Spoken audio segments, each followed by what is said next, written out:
antes de mais nada aqui, me associar aos que, tanto aqui na condição de convidados, como aos senadores e senadoras que ocuparam essa tribuna e fizeram aqui a defesa exatamente do chamado regime de partilha.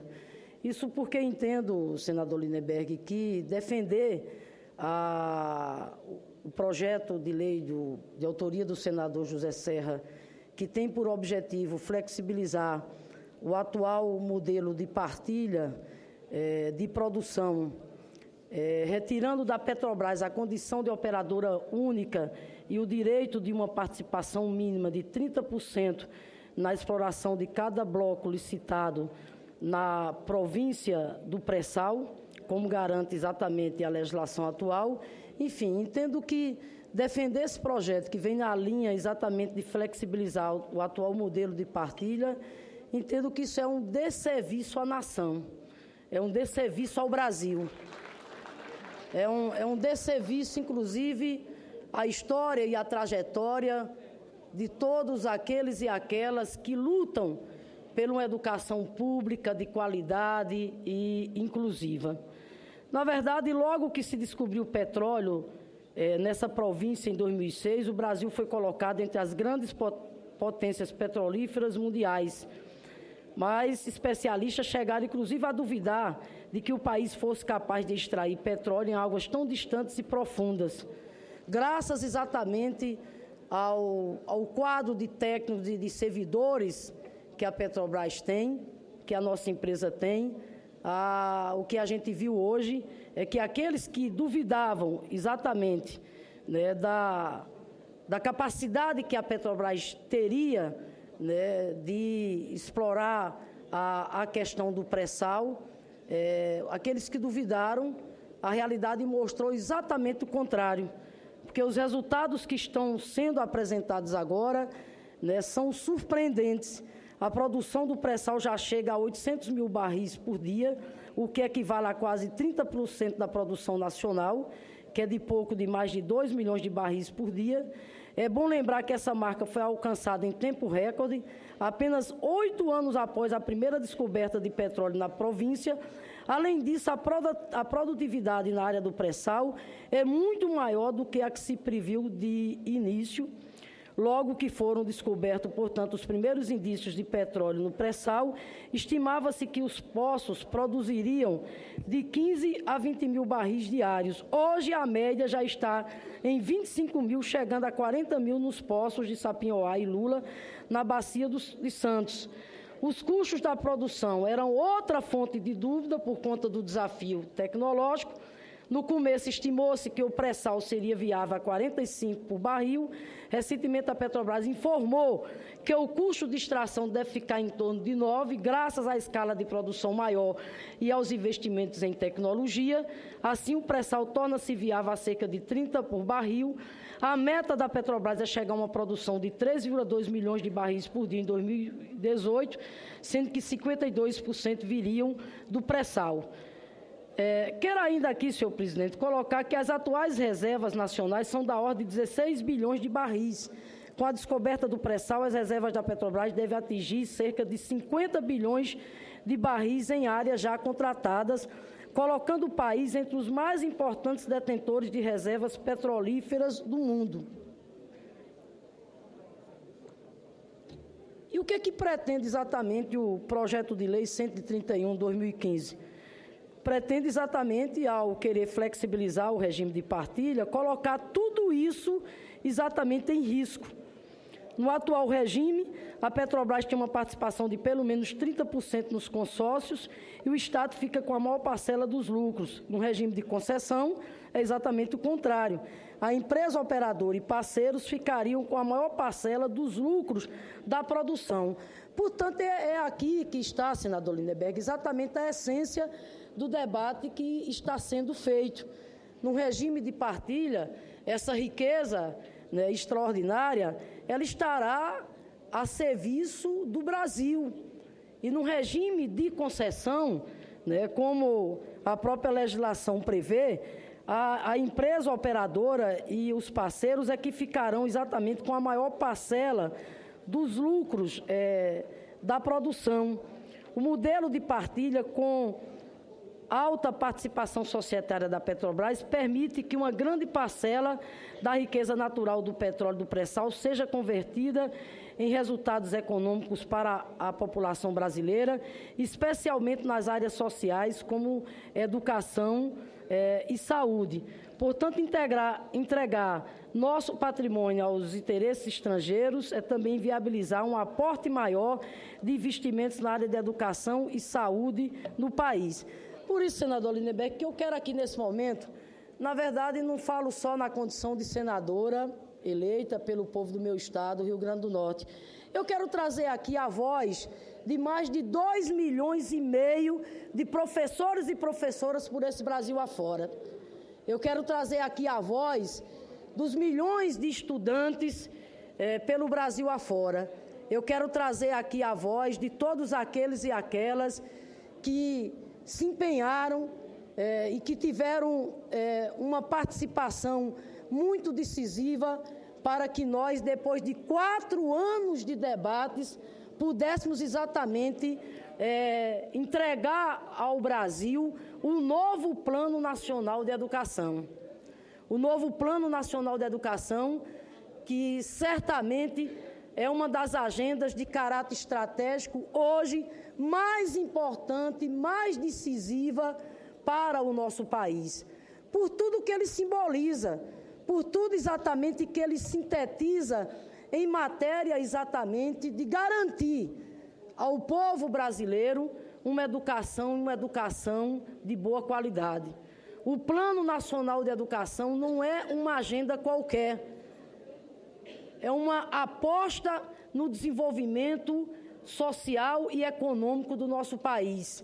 O Plano Nacional de Educação é uma agenda que nos permitirá, nos próximos 10 anos, construir mais uma década de avanços e conquistas para a educação das nossas crianças, dos nossos jovens, dos homens e mulheres deste país.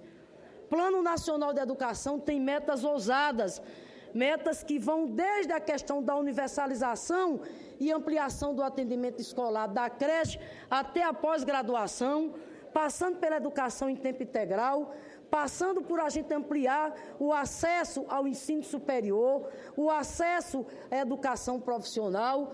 O Plano Nacional de Educação tem uma outra agenda extremamente desafiadora, que é a agenda de garantir ao magistério público desse país um patamar de valorização salarial e profissional com respeito e com dignidade.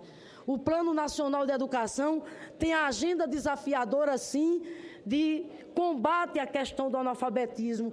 E esse Plano Nacional de Educação, meu caro Haroldo Lima, ele só se realizará se ele tiver um financiamento adequado. E é exatamente o financiamento do Plano Nacional de Educação que dialoga com a defesa que nós estamos fazendo aqui do chamado regime de partilha. Porque, depois de muita luta, nós conseguimos consignar no novo Plano Nacional de Educação que o Estado brasileiro terá a obrigação, nos próximos 10 anos, de sair do patamar de 6,1%, que é o que é investido hoje em matéria de relação Produto Interno Bruto na educação, para os 10%. E nós só alcançaremos esse patamar de chegarmos a 10% do PIB na educação, se a gente contar, entre outras fontes para compor esse financiamento, se a gente contar também com a fonte de financiamento que está consignada no projeto de lei que estabeleceu o regime de partilha, porque foi o mesmo projeto de lei que, em boa hora, estabeleceu que 75% dos royalties do petróleo, bem como 50% do Fundo Social do Pré-Sal, serão destinados exatamente para a educação. E, senador Cristóvão, Vossa Excelência sabe que esse dinheiro, sim, é muito significativo, do ponto de vista exatamente de quê? De financiar o presente e o futuro das crianças, dos jovens e dos homens e mulheres deste país, que terão a oportunidade, através do novo Plano Nacional de Educação, para que a gente possa exatamente o quê? Avançar em matéria não só de alargar, de ampliar o horizonte no que diz respeito ao acesso à educação, mas da gente avançar também no que diz respeito a uma educação e uma educação de boa qualidade, que passa, inclusive, por aquilo que eu já mencionei aqui, passa por a gente, pelo Brasil, resgatar essa dívida para com os professores, para com os trabalhadores de educação, que é de dar ao magistério público carreira, jornada, salário, enfim, dar a eles um tratamento de valorização e de respeito que o professor e que o magistério público deva ter. Portanto, senhor presidente, eu quero dizer aqui, né, da minha indignação se esse projeto prosperar. Mais do que isso, eu quero dizer aqui da minha tristeza, porque não espero, senador Requião, que de repente seja exatamente o que o Congresso Nacional a chancelar uma proposta como essa, que na verdade vem no sentido exatamente de quê?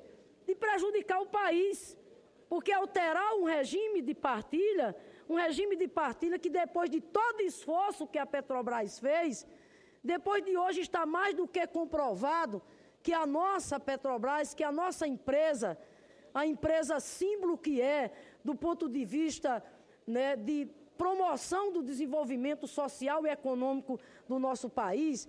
Então, depois de estar provado que a empresa tem sim experiência, que a empresa tem sim capacidade operacional de explorar o pré-sal à luz do regime de partilha, fica aqui exatamente a pergunta: a que interesses esse projeto que visa flexibilizar o regime de partilha está se vindo?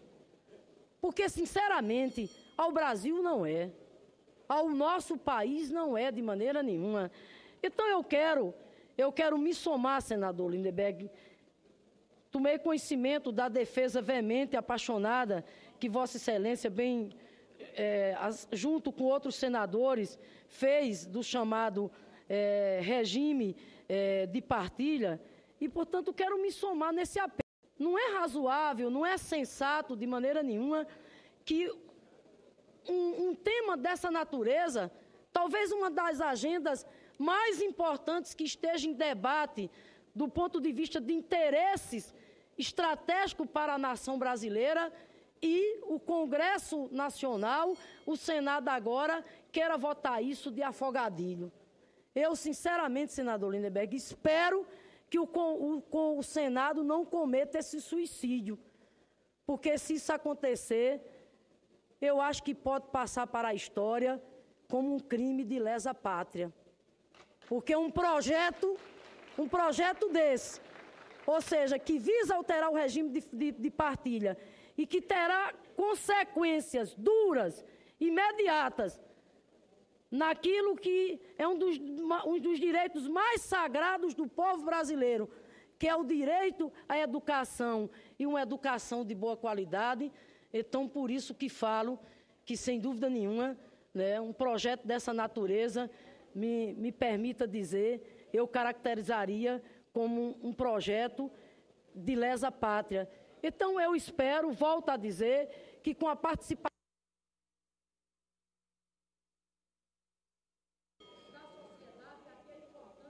a gente convocar os professores, os estudantes, convocar os trabalhadores e trabalhadoras deste país, através da FUP, da CUT, aliás, convocar, né, todos aqueles que têm amor pelo Brasil, que têm esperança, que têm fé, que têm confiança, que esse país pode sim avançar do ponto de vista de ser uma nação inclusiva, uma nação generosa, uma nação, inclusive, que avance do ponto de vista de garantir aos seus filhos e filhas o direito à educação e a uma educação de boa qualidade. Portanto, fica aqui a nossa posição clara e firme, não só minha, não só a sua, mas a posição da bancada do Partido dos Trabalhadores, convocando a todos e a todas para a gente resistir e manter o regime de partilha pelo bem do Brasil e pelo bem da educação.